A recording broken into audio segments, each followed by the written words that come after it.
my music does have a certain, density and probably energy to it. So both with the hyper instruments and maybe with the wired, maybe there's some of that implication as well. Although I write a lot of music which is calm and delicate as well. I hope that's what a full range is what I'm trying to. Yeah. Well, I think you certainly achieve it in your opera compositions. I mean, obviously you're particularly known for those. So I wanted to ask you who or what inspired you to write opera compositions in particular? A good question. Actually, when I was growing up, I wasn't particularly an opera fan at all. That wasn't the first music that I was drawn to. And again, I think maybe because I'm a cellist and maybe because my mom is a pianist, I always growing up was more drawn to chamber music and small ensembles, solo music. My parents were also, I think because my mom was interested in music creativity, my dad was in technology. We also listened to a lot of very edgy experimental music. So in the 60s, we'd listen to some of the early electronic music. I liked rock music. And opera felt pretty foreign to me. But because my music has always been dramatic, it's always been about human experience. It's not abstract music. It's always been very emotional music. I've always thought of my compositions, even from when I was, a kid, as music that would take people on a journey. If it's music without words, it takes you on an emotional journey. You're not quite sure what the storyline is, but I've always been conscious of there being a storyline. So it was kind of natural that I wanted to incorporate words little by little. So I've always written melodic music. I've always been interested in music with words because I've always wanted to really capture people's imaginations. I've been interested in images and bringing more and more aspects of the senses and of a full experience into my compositions. And so little by little, probably starting, 25 years or so ago, I started thinking about kind of inventing my own kind of opera. So when I started writing opera, the first opera I wrote was on commission from the Pompidou Center for their 10th anniversary. It was premiered at the end of 1987. It was an opera called Valis. And at that time, the Pompidou Center asked me if I wanted to make a special composition, if I wanted to do something that might incorporate different media. And I really sort of rethought what an opera might be based on the kind of story I wanted to tell and the kind of resources I wanted to use. And so each project I've done, I haven't really thought about Wagner or Mozart as a model and how can I adapt that. I've thought about how can I tell a story, how can I immerse an audience, how can I take them on a journey, how can I use words and image and sound and music to tell the story I wanted to. And one of the great things about opera is that it's always been a very dynamic and very adaptable form, in some ways more than the symphony, for instance, or more than even a string quartet.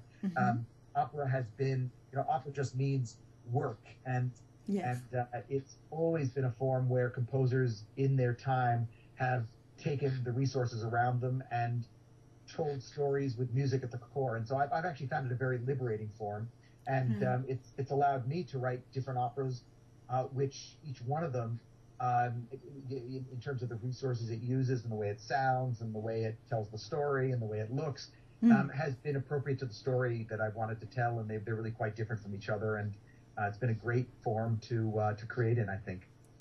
That is fascinating because, of course, it's very seldom that we get to talk to opera composers, to find, exactly.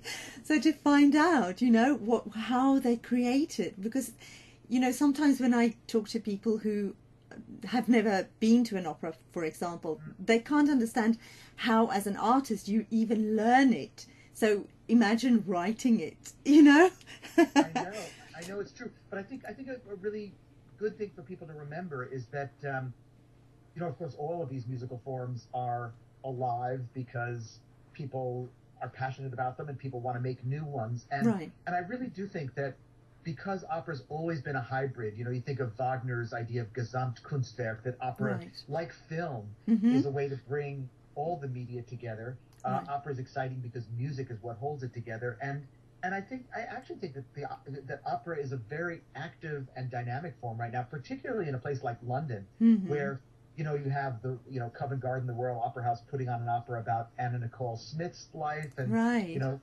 That's you don't see that on Broadway, for instance. I mean, that's an interesting thing. And I don't know if you know the theater group Punch Drunk. They're a young theater group based in London who I admire a great deal, and they specialize in theater experiences where there's no fixed narrative on stage that all audience members see at the same time. Right.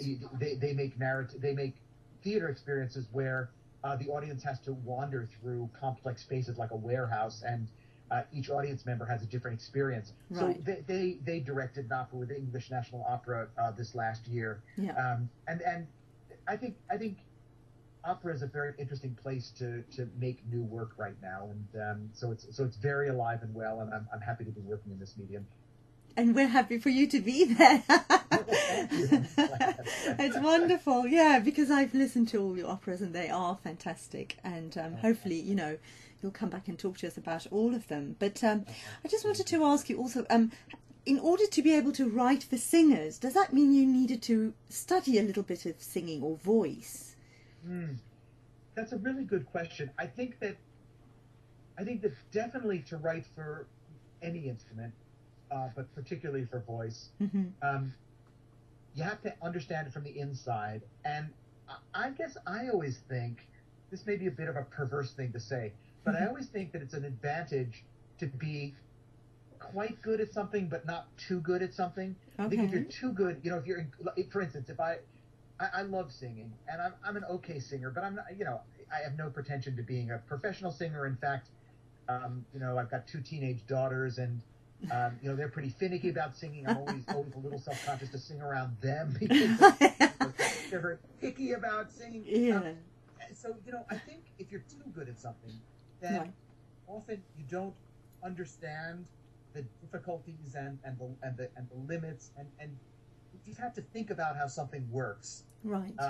If you're really not good at something, you don't understand it at all, then it's probably very difficult to make it your own. So you don't want to be a total novice. If you're completely a natural genius, like if you're just one of these people who was born with a brilliant singing voice and absolutely have no hesitation to soar from one end of the range to the other, and maybe it's, first of all, maybe you might fall into cliches because you're so aware of everything that anybody has ever done with the voice, and maybe a lot of the ideas that come to you might, without you realizing it, might be borrowed from what other people have sung or what other people have imagined. So I think I understand the voice. I love to sing. I understand melody very well. I think from the cello is where I kind of grew up playing melodies and just feeling what it means to shape a melody so that it just has what you want. It has a dynamism to it. It has a rise and fall. It's not too long. It's not too short. It keeps you,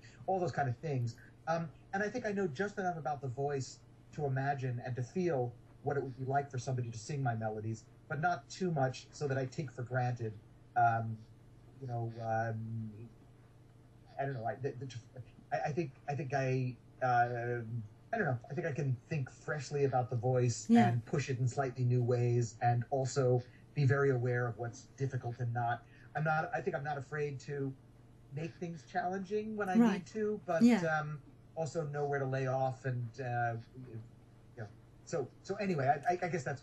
I think maybe in my experience, there's a sweet spot where I know enough, but not too much. Yeah, that's probably a really good place to be. And I think also, string instruments are quite comparable to the vocal instrument, to the human vocal instrument, isn't it? Especially the cello. I've heard this before from other cellists where they've talked about that. But can I just ask you, so what kind of voices do you prefer for your work? And sort of how do you choose those kind of voices, or do you not really get involved in that aspect of it? No, it's a great question. I do very much get involved in that. And and again, this is an area where I love to I'm always involved in casting my pieces. I usually have a very strong feeling about the kind of voices I look for. Okay. And I also love to collaborate with depending on the project, one with somebody else, or some, not just myself, in making some of these choices. And it depends Right. on the project, because it could be, for instance, in Death and the Powers, the most recent opera, Right. there were two people above all who I often traded ideas with about who to select for voices. One was the director, Diane Paulus, Right. and she's a theatrical director who happens to have a very strong sense of singing, and also of the combination of singing and acting. So Right. the thing about opera, which is different than Lieder, or different than maybe similar to rock singing in a way, Yeah. is that the way it's of course everything to do with the voice and the vocal quality and the shaping of phrases, but the presence of a singer as a character, and as an actor on stage is complex, and it's very much a part of how successful that singer is in the opera. So it's not just the voice, it's not just the acting. No. The other person for Death and the Powers who I spent a lot of time back and forth with is Brian Dickey, Right. who is the director, the executive director of Chicago Opera Theater, Right. and is one of the great kind of producers in opera. He was head of Glyndebourne Opera for a long Right. time, and the Canadian Opera Company, and he just has that special sense of this combination of singing and acting, which will make a particular person just shine on stage. Yeah. That said, I partly back to this idea of thinking about opera, kind of my kind of opera, opera from first principles, rather than trying to make opera that sounds or looks like other people's operas. Yeah. I always have a very particular idea of the kinds of voices that I want for my projects, and it's different from opera to opera. Often, in a particular opera, I might cast singers from different backgrounds in the same opera. Actually, it's not so much true in Death and the Powers, although there are a couple of singers in Death and the Powers who were specialists in early music rather Right. than in traditional 19th century opera. Uh-huh. I'm often drawn to people who are fantastic in early music because of the purity of the singing, Right. lack of huge vibrato, Mhm. just a kind of directness. And there's certain kinds of roles that I like to cast for early music singers.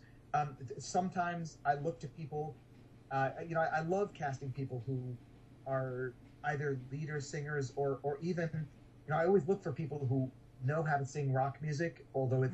it's often difficult to find really terrific rock singers who are, can sing complicated music, and can read music, and can fit in with my music, especially rhythmically, is often it changes time signature quite often. You really have to be able to follow a complicated background, even if it ends up sounding very direct. Yeah. You need a fairly high level of musicianship. But in general, I like singers who have perfect and beautiful voices, but also have a very unaffected and direct way of connecting with an audience.